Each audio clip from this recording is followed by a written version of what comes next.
नमस्कार, आपका स्वागत है। दोस्तों, भगवान श्री कृष्ण वास्तुशास्त्र का विशिष्ट ज्ञान रखते थे। उन्होंने समय समय पर धर्मराज युधिष्ठिर को वास्तुशास्त्र का ज्ञान दिया। यह ज्ञान समस्त मानव जाति के लिए अत्यंत महत्वपूर्ण और कल्याणकारी है।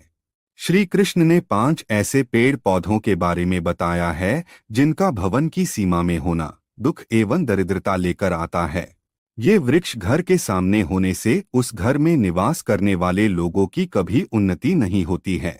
उन्हें हमेशा पराजय और निराशा का ही सामना करना पड़ता है। दोस्तों, वास्तुशास्त्र के अनुसार वृक्ष तथा पौधे हमारे भवन की सुंदरता को बढ़ाते अवश्य है, साथ ही ये वातावरण को शुद्ध रखते हैं। वृक्षों से सकारात्मक ऊर्जा का संचार होता है, जो हमारे जीवन के लिए अत्यंत आवश्यक होती है। वृक्ष नकारात्मकता को कम करके वातावरण को अधिक सकारात्मक बनाने का कार्य करते हैं। घर के सामने शुभ पेड़ पौधे लगाने से घर में बरकत आती है। साथ ही ये पेड़ पौधे कई प्रकार के वास्तु दोषों को नष्ट करते हैं। घर के आंगन में खड़े वृक्ष देवताओं के समान हमारे घर की रक्षा करते हैं। इसीलिए हमारे पुराणों और शास्त्रों में भवन की सीमा में कुछ शुभ वृक्षों का रोपण करने की सलाह दी गई है। आज हम जानेंगे हमारे घर की सीमा में कौन से वृक्ष तथा पौधे होने चाहिए और कौन से वृक्ष नहीं होने चाहिए। जैसे कुछ वृक्षों को शास्त्रों में शुभ बताया गया है, उसी प्रकार से वास्तुशास्त्र में अशुभ वृक्षों तथा पौधों का वर्णन मिलता है। इन वृक्षों का घर की सीमा में होना अशुभ और अमंगलकारी होता है। ये वृक्ष घर के सामने होने से दुख तथा दरिद्रता का ही सामना करना पड़ता है। इन वृक्षों के सानिध्य में रहने पर धन का नाश होता है, शत्रुओं में वृद्धि होती है, मनुष्य अपना मान सम्मान तक खो देता है। इसीलिए यदि आपने भी जाने अनजाने में अपने घर के आंगन में अथवा घर के अंदर ऐसे वृक्ष तथा पौधे लगाए हैं, तो बिना देरी किए उन्हें तुरंत हटा देना चाहिए। सबसे पहली बात है, घर के मुख्य द्वार को हमेशा ही लताओं से, फूलों और पौधे से सजाकर रखना चाहिए। मुख्य द्वार जितना सुंदर और सुशोभित होगा, उस घर में उतनी ही अधिक सुख शांति बनी रहेगी। किंतु ध्यान रहे, मुख्य द्वार पर किसी भी वृक्ष की छाया नहीं पड़नी चाहिए। इससे छाया वेध निर्माण होता है और परिवार में समस्याएं उत्पन्न होने लगती है। दूसरी बात है, भवन के आग्नेय कोण में और नैऋत्य कोण में किसी भी प्रकार के वृक्षों को लगाना शुभ माना नहीं जाता। ये वृक्ष जल्दी ही सूख जाते हैं और अशुभ परिणाम प्राप्त होते हैं।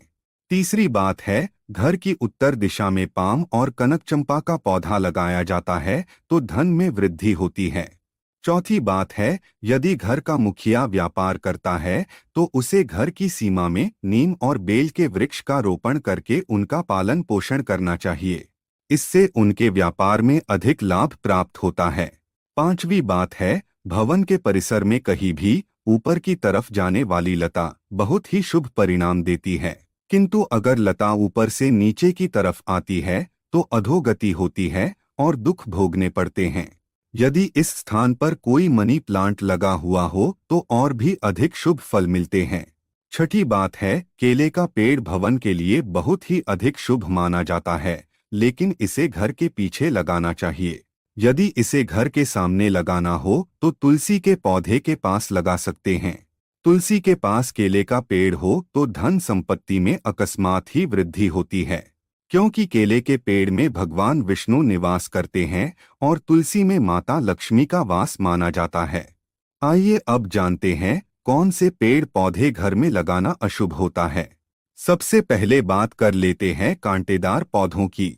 दोस्तों, आपको घर में कभी भी कांटेदार पौधे नहीं लगाने चाहिए, क्योंकि कांटेदार पौधे हमारे वास्तु को प्रभावित तो करते ही है, साथ ही इस तरह के पौधे घर के छोटे बच्चों को भी नुकसान पहुंचा सकते हैं। इसलिए घर में कांटेदार पौधे लगाने से हमेशा बचे रहें, क्योंकि इनके कांटे नकारात्मक ऊर्जा उत्पन्न करते हैं। लेकिन फिर भी गुलाब जैसे कांटेदार पौधे लगाए जा सकते हैं, परंतु गुलाब के पौधे को घर की छत पर ही रखें तो बेहतर रहेगा। इसी के साथ अगर धार्मिक दृष्टि से भी देखा जाए तो भी कांटेदार पौधों को घर में लगाने से परिवार में लड़ाई झगड़े बढ़ जाते हैं, और इतना ही नहीं, इससे घर का वातावरण भी खराब होने लगता है। दोस्तों, दूसरे तरह के पौधे हैं दूध वाले पौधे। जी हाँ, अपने घर में कभी भी आपको ऐसे पौधे नहीं लगाने चाहिए जिनको काटने या तोड़ने पर दूध निकलता हो, क्योंकि इनमें से जो दूध निकलता है वह हमारे स्वास्थ्य के लिए ठीक नहीं होता है। अगर गलती से कोई बच्चा या बड़ा इन पौधों के दूध का सेवन कर ले तो यह हमारे शरीर के अंदर विष पैदा कर सकता है। इसलिए इस दुष्प्रभाव से बचने के लिए हमें ऐसे पौधों से दूर रहना चाहिए।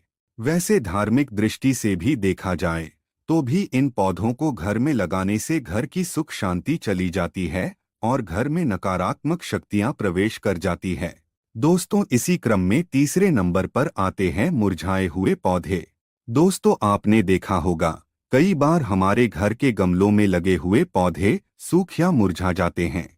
तो ऐसी स्थिति में हमें इन पौधों को घर से बाहर निकाल देना चाहिए, नहीं तो जब भी आप घर में मुरझाए हुए पौधों को देखेंगे तो आपके स्वभाव में भी परिवर्तन आ जाएगा। इसलिए घर में कभी भी सूखे हुए पौधे ना रखें, उन्हें तुरंत बाहर निकाल दें। खासकर सूखा हुआ तुलसी का पौधा घर में कभी नहीं रखना चाहिए। तुलसी का पौधा हमेशा हरा भरा रहना चाहिए। सूखा हुआ तुलसी का पौधा दुर्भाग्य लेकर आता है। शास्त्रों में कहा गया है, जिस घर में तुलसी का पौधा सूख जाता है उस घर से लक्ष्मी चली जाती है। चौथा पौधा है बोनसाई का पौधा। दोस्तों, शायद आप बोनसाई पौधों का मतलब नहीं जानते होंगे, तो हम आपको बता दें कि यह वे पौधे होते हैं जो किसी भी बड़े पेड़ का छोटा रूप होते हैं। इनकी बढ़वार को किसी वैज्ञानिक तरीके से रोक दिया जाता है। इसलिए माना जाता है कि इस तरह के पौधे हमारे चारों तरफ की सकारात्मकता को भी रोक देते हैं। इसलिए बोनसाई पौधों को ना ही घर में तैयार करना चाहिए और ना ही बाहर से लाकर लगाना चाहिए, क्योंकि वास्तुशास्त्र के अनुसार यह पौधे घर में रहने वाले हर सदस्य का आर्थिक विकास रोक देते हैं। दोस्तों, अब बात कर लेते हैं बबूल के बारे में। आपको पता ही होगा, यह एक बड़ा कांटेदार वृक्ष होता है, इसलिए इसका पौधा घर में लगाने का सवाल ही नहीं उठता। फिर भी कोई बोनसाई करके इसको घर में लगाने की सोच रहा है तो ऐसा बिल्कुल ना करे, क्योंकि यह वास्तु की दृष्टि से ठीक नहीं रहता। ऐसे पौधे सिर्फ हमें नुकसान पहुंचाते हैं, क्योंकि इनके कांटे बड़े हानिकारक होते हैं। दोस्तों, अब बात कर लेते हैं कैस्टर प्लांट के बारे में। कैस्टर प्लांट देखने में भले ही बेहद अच्छा लगता हो, लेकिन इसे दुनिया का सबसे खतरनाक पौधा माना गया है।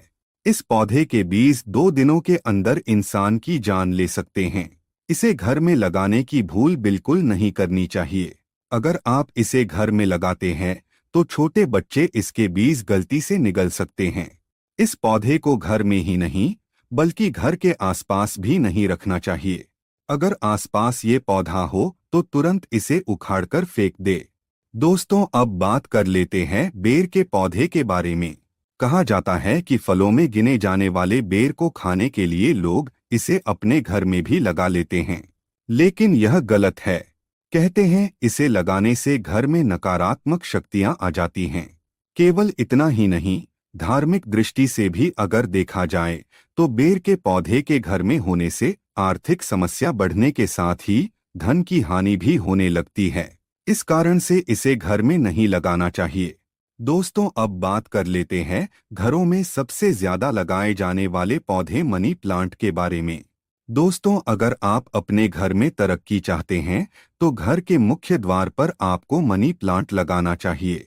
ऐसा करने से आपको नौकरी और व्यापार में तरक्की मिलेगी, परंतु मनी प्लांट के पौधे को लगाने के दौरान इस बात का अवश्य ध्यान रखें कि इसकी लंबाई दीवार से अधिक ना हो जाए।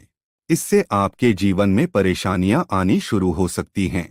मनी प्लांट का पौधा कभी खरीदकर नहीं लाना चाहिए, बल्कि इसे दूसरे स्थान से चुराकर लाना चाहिए, तभी इसका शुभ फल प्राप्त होता है। अब बात करते हैं पपीते के पेड़ के बारे में। वास्तुशास्त्र के अनुसार घर में कभी भी पपीते का पेड़ नहीं लगाना चाहिए। यह पेड़ घर के लिए बहुत ही अशुभ होता है। अगर यह पौधा अपने आप उग जाए तो इसे तुरंत उखाड़ना चाहिए। जब फल खत्म हो जाए तो उसके बाद इसे उखाड़कर फेंकना चाहिए। अगर पीपल का वृक्ष भवन की पूर्व दिशा में होता है तो घर में निर्धनता व्याप्त हो सकती है। वटवृक्ष घर की पश्चिम दिशा में हो तो घर में शोक का काल चिरकाल तक रहता है। दक्षिण दिशा में तुलसी का पौधा हो तो संतान को पीड़ा सह